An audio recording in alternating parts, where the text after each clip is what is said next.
We'll start off with the hockey, as Sam's here. Good evening, Sam. Evening. So, full set of fixtures this weekend in the Mixed Premier League. Just remind me, Sam, is this second or third weekend? Second week. Second week. So, it's a bit early, really, to sort of establish who's going to be top and who's going to be not doing so well this season. But has there been any indication so far that it's going to be the familiar faces, let's say, particularly in the Premier League, the likes of Vikings and Backers and even maybe Valkyries A's teams? I can see Valkyrie sort of pushing on from last year, consolidating a third place finish this year, but I think Backers and Vikings are the two teams to beat. Valkyries B will prove a problem to them, whether they can come away with the points on a Saturday. It's difficult to tell. From what I understand, Greg Miller, the captain of Valkyries A, has got a pretty young side this year, so it's going to develop and it's going to get better and better as the season goes on. And maybe into next season as well, which is really, really good to see. I've been saying for a couple of seasons that maybe there's a bit of a generation gap between the older guys and the new youth players coming through, but it seems that gap's been well and truly bridged now. So although I don't expect them to challenge this year, certainly next year I expect them to challenge. Progress is continuing to be made by the sounds of it then. And Backers A this week, back to full strength after Johnny Callow's wedding last week. Yeah, Johnny Callow and Rosie, their wedding last week. So congratulations again. Indeed, yes. But it did mean that Backers weren't able to field the strongest side they could. Ramsey A came away with a point in the end. They couldn't quite squeeze the win. Backers did a really, really good job. Elliot Reid, the captain in place of Jamie Brown last week, managed to gather his troops together and earn the point that they needed to really keep pace with Vikings A at the top of the league. If they hadn't got that point, they'd have probably found it a little bit more difficult. I'm not going to say impossible, because anything's possible, but found it very difficult to keep pace. Do you think that dropping those points though could still have an impact, even though it was a draw rather than a loss? Well, if you look at last year, Backers A and Vikings A went ham and tongue all season long. Vikings beat Backers A beat Vikings A, and in the end, the league was decided on goal difference by 3 goals, effectively. In all reality, it's a dent, but Backers have come back from worse. Okay, well, if we take a look at your games of the day for tomorrow, Sam, we'll be featuring all of the games in depth. Well, we'll be featuring all of the games at lunchtime tomorrow with Simon Clark on Saturday Sport Preview. But the games that we're going to look at in depth this evening are... Well, I'm going to pick the first one out of the Premier League, Vikings Mixed B against Ramsey Mixed A. Ramsey A were a little bit disappointing last week. When you look at the two sides that were fielded, you'd have expected Ramsey to come away with a victory, but they just couldn't quite push on and hold Backers out in the end. Vikings B last week showed that despite losing 3-1 to their own first team, they can mix it with the best in the league, and Vikings B are really buoyed by that. The three, I say by loss, but a narrow loss where they had chances, they just couldn't quite put them away. So they'll be buoyed by that going into the game tomorrow. Ramsey A are going to need to be on their toes to be able to come away with a victory that really everybody thinks is going to happen. Ramsey A are favourites going into this game, no doubt, but I think Vikings B are capable of a surprise or two. How are the lineups looking? Do we know? I don't have any news on Ramsey's lineup, to be honest. But Vikings B, it's looking like a strong lineup. Sarah Blackman was pulled up to the first team last week, so there's no Sarah Blackman for the B team. She's back this week, which is makes a massive difference up top as well. Apart from that, it's pretty much the same team, same core, strong core, it has to be said. But it just all depends whether the stars align tomorrow, whether Vikings B can get anything out of that game. And do you think in the Premier League this season as well, there's going to be sort of almost 2 leagues within it with those top 3 teams and the other 3? So we're looking at sort of Backers, Vikings and Valkyries A teams being the 3 very much strongest teams in the division. I think you've got to put Ramsey in that top 4 bracket. They got there deservedly last season. They did a really good job last year. And I think they're going to be there or thereabouts this year. But this year they've got to start getting points out of games or doing better in games against the likes of Vikings B and Castletown Celts. You could see them at times starting to lose concentration in those sorts of games, and you could see them about to slip up. Their real good performances came against the likes of Backers A and Vikings A, where they scared them. They really, really scared those sorts of teams. So that's the difference between where they are now and where they need to get to. Is just eking out that little bit more concentration during games, not giving away easy passes, not making silly tackles in silly parts of the pitch. But again, it is a very, very young side. They've been together a long time, and people think that they must be all 30 by now. I look at the team and I think most of them are below the age of 25.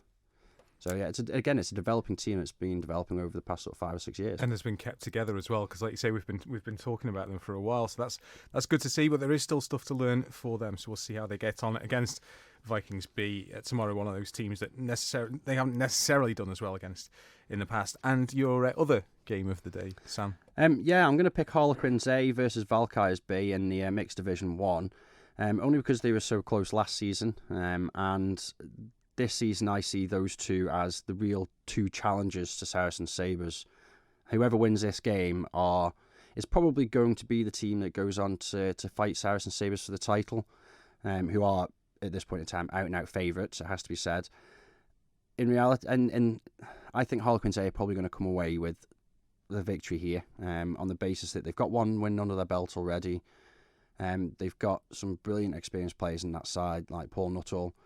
Valkyries B, Valkyries have got some serious strength and depth now, especially with that first team being much more youthful. I don't know how many of those older players are going to be playing mixed hockey, but if they can field their strongest side, I can see them just as easily winning that game. So it's going to be a really, really close game for both teams. Okay, Sam Spooner, thanks very much. That's where we will leave the hockey for now. But like I said, we'll be looking at all of the games in the preview on Saturday. Sport preview tomorrow lunchtime. Friday Sport. Moving on now to the football. Tony Mepham joins us in the studio. Good evening, Tony. Good evening, Ed. It's not very often we have a get-together, is it? So it isn't quite anymore. Nice, to be honest with you. It is a rare treat to have a chat with you on a Friday evening, Tony. Good man. Now, looking at this weekend's football, when I was writing up the preview this week, what struck me was that, I know it's very early on and we're sort of 2 games in, but it struck me that we've got 3 matches this weekend where we've got teams with 100% records facing teams who are so far winless. We've seen some big scores in the Premier League and indeed in Division 2 already, but particularly in the Premier League. Do you think it's going to be another weekend where we see quite a few goals on the board? Yeah, I think so.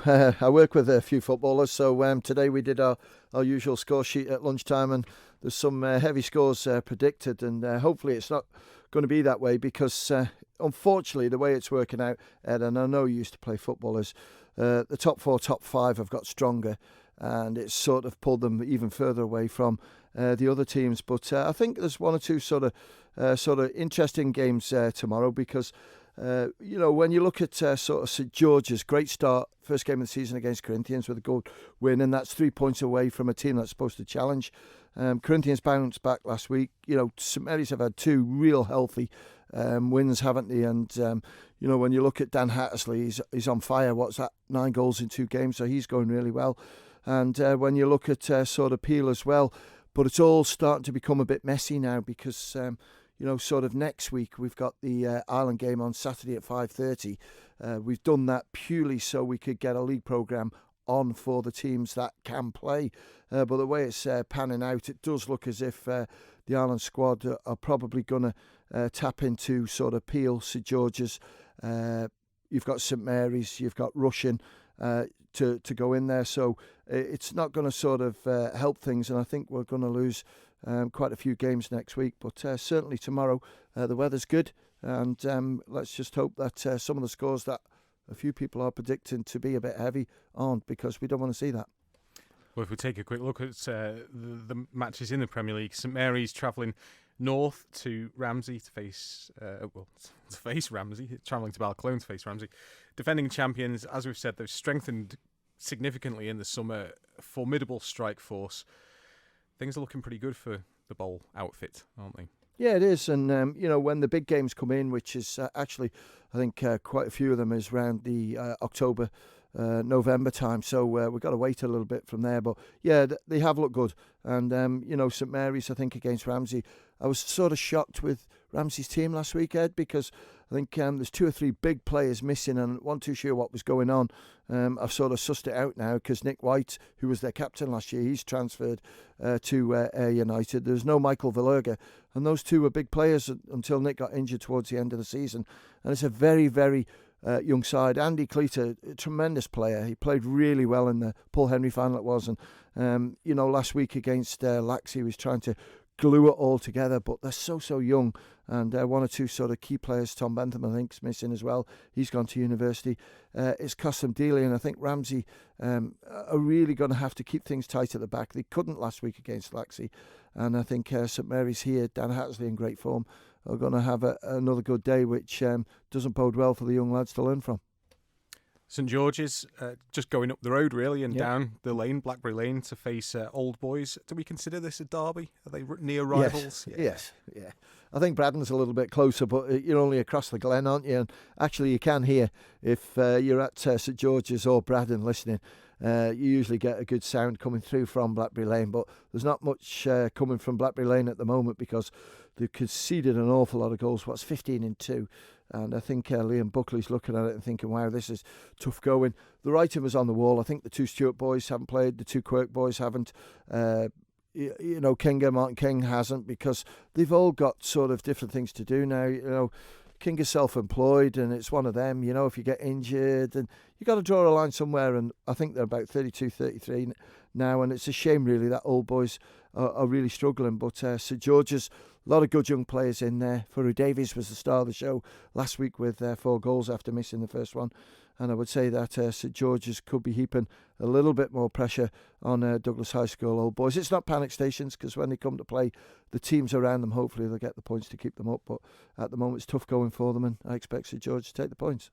So we're saying that Old Boys and Geordies are pretty close by, not as close as Geordies and Braddon, but according to Isle of Man newspapers this week, the closest derby in Manx football is this match, which is taking place, Pulrose against Douglas Athletic, because their pitches are, they're basically next to each other at Springfield Road, aren't they? Well, I'll have to measure that, because I think Corinthians and Douglas Royal will give you a run for that. I know Corinthians' pitch is a little bit wider and Royals is a bit narrower, so it might work out that way, but no, I'll argue that one. Again, we were humming and hawing for 10 minutes on this one at lunchtime, where this one was going to go, because if you look at Pulrose's results over the last couple of games, I know they've been 2 defeats, but against 2 of the top sides, Geordies, and the first one was against St Mary's. So credit to them, and I just wonder if they could do something here, because I looked at Douglas Athletics' team sheet last week against Corinthians, because when I saw it, I think it was 1-1 at half time, I thought, yeah, that's reasonable, because it's always quite tight down at Springfield Road.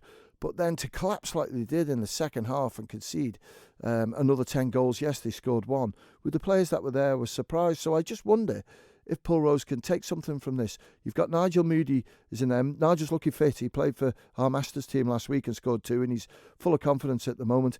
Whether Joe Canepa plays, and you've got Canepa, you've got Owen Canepa there as well. They're 2 really good young players, and when you look at the ones around them, then I just wonder if Pulrose could get some points from this. Douglas Athletic have got to be careful, and I've gone for a draw. I won't tell you what the other lads have gone for, but it's going to be a close game. We'll wait and see. A couple of other fixtures taking place in the top flight tomorrow. Rushen travel to Ballyfletcher to face Douglas Royal. Douglas Royal's first game. They missed the first one, and then the second one, it was free week. So Michael Fitzmaurice will be ready with young players. Yes, they've lost 1 or 2, so he'll have to sort of get round that, because they're really good players. But there's 1 or 2 sort of players that have come back in from. I believe Tom Chattel might have signed from St George's. If that is the case, then he is one cracking player, because I had him as a future Geordie's first team player, and there's 2 or 3 of them left in the last couple of weeks from Geordie's. So whatever teams they've gone to, John Quirk, I think, Old Boys, it's going to strengthen them. But I think Liam Cowan will be happy enough the way things have gone for them. Well done to Jamie Johnson getting into the Ireland squad, because he deserves it. He's gone well. Mikey Williams is in there. They're going to be the 2 main threats. Jack Saxon played in the combi last week. I think he'll probably be included in the first team. We'll wait and see, but I would expect Rushen to win. And finally, in the Premier League, the other side besides Geordies and St Mary's, who said got a 100% record so far, facing a team yet to win. So Laxey travel to Moran. Good start for Laxey this season. Good start. I would say the first game, they were. I would say both games they expected to win, but the way they've done it, fair play to them. The first one, what was it, Old Boys? But last week when I watched them against Ramsey, there's some really good players in there, and I think Johnny Palmer knows that he's lost 2 or 3. I think it was before last week. I think he's lost a couple more this week, so that won't help. Moran needs some points from somewhere, and if you're going to survive in this league, even at this early stage of the season, Ed, the teams around you need to take the points away from. It's like at the top of the table if you're going to challenge, and certainly I think David Brew will be looking at things to see if he can sort things out to try and take the game away from Laxey. But you're right in what you're saying, Laxey are playing well at the moment. We'll just have we only got less than a minute left, Tony, but is there a game that stands out for you in JCK Division 2? You can have a look at these in more depth with Simon Clark tomorrow lunchtime. What's the game of the day for you One standout one here, and it's a derby, but they're nowhere near each other. It's Foxdale against St John's. Foxdale, great result last week, 10-0. That takes some doing in any game. And as we're with St John's, I went down and had a sneaky look at the Friday night game against Jim's, and they're a good side. They're going to finish right up there. If it's not 2, they're going to be top 4. There's no doubt about it. And Adam Watterson, I think, is quietly confident with the team that he's got there. And I've got the team news in. We'll release it tomorrow lunchtime. But it's pretty well the same as last week. All the big guns are there. So I expect St John's to keep a challenge on Foxdale. But that's going to be a great battle to watch, that Billy Goat.